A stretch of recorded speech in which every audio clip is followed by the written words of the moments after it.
అయ్యా గురుగారు, తారాబలం చెప్పారండి. మరి నక్షత్ర బలము, నక్షత్రములు పుట్టగానే వాడి నక్షత్రము, పెళ్ళికి కావాలంటే దానికి నక్షత్రము, సంబంధం కలవాలంటే నక్షత్రము, దాంట్లో ఆడ నక్షత్రాలు, మగ నక్షత్రాలు, అనుకూలమైనవి, ప్రతికూలమైనవి, ఇలాంటివన్నీ ఉంటాయి కదండి. మరి తారలు ఉండగా మళ్ళీ నక్షత్రాల అవసరం ఏముందండి అంటే దానికి కూడా సమాధానం ఉంది. నక్షత్రాలన్నవి, తారలన్నవి రాత్రిపూట మాత్రమే చుక్కల వల్లే కనిపిస్తాయి. ఎంచేత చీకటి లోపల వరుణదేవుడు అక్కడ మహానుభావుడు ఉంటాడు. అంటే అర్యముడు అంటారు ఆయన్ని. ఎలాగా రాత్రి పగలు విభాగించే దేవత ఆయన స్వాధీనంలో ఉంటాయి తారలన్నీ కూడా.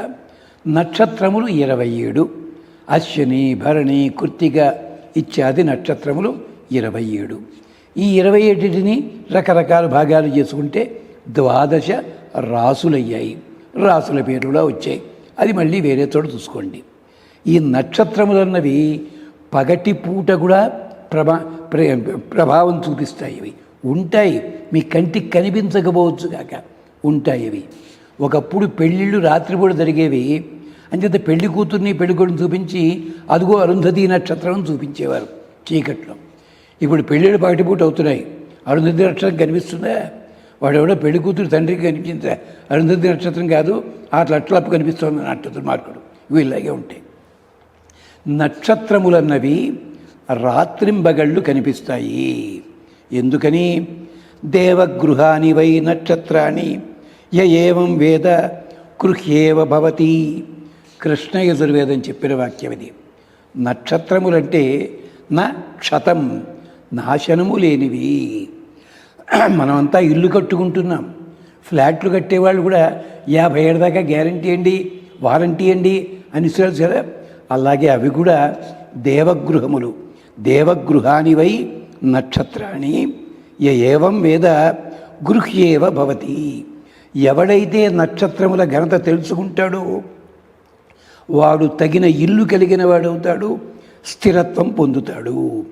ఎవరైతే ఈ నక్షత్రముల పేరుతో పూజ కానీ యాగము కానీ చేస్తాడో అతనికి అవినాశకరమైన గృహము, వసతి, జీవనము లభిస్తుంది.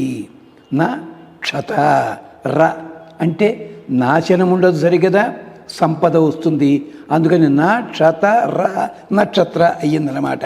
అంతేకాదు నక్షతే, పొందుతాడు వాడు. అలాంటిది యోవా ఇహ యజతే అముం సలోకం నక్షతే తత్ నక్షత్రాన్ని. ఎవడైతే ఆ నక్షత్రాన్ని ప్రధానంగా పూజ చేస్తాడో వాడికి ఆ నక్షత్రమున్న లోకం ఏదుందో అదే వాడి స్వాధీనం అవుతుంది. పునర్వసు, పోయిన సంపద తిరిగి వచ్చేది. ధనిష్ట, ధనము స్థిరముగా ఉండేది. ఒక్కసారి నక్షత్ర సూక్తంలో ఒక్కొక్క నక్షత్రానికి ఉన్న ప్రత్యేకత అంతా వర్ణన చేస్తారు. ఇంకా మీ అందరికీ కూడా ఉపయోగించడం కోసం ఒక సులభమైన చెప్తాను, ప్రయత్నించండి. ఇది అగ్ని పురాణంలో ఉంది, విష్ణు ధర్మోత్తరంలో ఉంది, మత్స్య పురాణంలో ఉంది. నక్షత్ర పురుష దర్శనము, అలాగే ఆదిత్య శయన వ్రతము. సూర్యునికి, పరమశివునికి, విష్ణువుకి 27 నక్షత్రాలు 27 శరీర అంగములుగా చెప్తూ ఒక్కొక్క నక్షత్రానికి శివపరమైనది, సూర్యపరమైనది, విష్ణుపరమైనది మంత్రాలు ఉన్నాయి, పురాణాల్లో ఉన్నాయి. ఎందుకో మరి ఎవళ్ళు దాని మీద దృష్టి పెట్టటంలే. ఇది మనకు పుస్తకాలు దొరుకుతున్నాయి బయట, పురాణాలు. దాంట్లో చూడండి, ఆదిత్య శయన వ్రతము, నక్షత్ర పురుష దర్శనము. ఇది సిద్ధాంత గ్రంథాల్లో కూడా ఉన్నాయి, ఎవళ్ళు పట్టించుకోవటంలే. అదేమిటి? కనీసం ఆ పేరున్నవాడు, ఆ నక్షత్రం ఉన్నవాడు ఆ భాగాన్ని, ఆ నామాన్ని జపించండి, మీకు ఫలితం లభిస్తుంది. కృత్తిక, రోహిణి. రోహిణి నక్షత్రం అంటే మొలకలు మొలిచేది, అంటే అద్భుతమైన సంతానము. పునర్వసు అంటే మళ్ళీ సంపద తిరిగి వస్తుంది. మృగశిర, నువ్వు ఏది వెతుకుతున్నావో అది నీకు స్వాధీనం. ఇలా ఒక్కోదానికి ఒక్కో విశేషం ఉంది. ఇవి నక్షత్రాలు. అంచేత అలాంటి నక్షత్ర బలాన్ని కూడా చూడండి.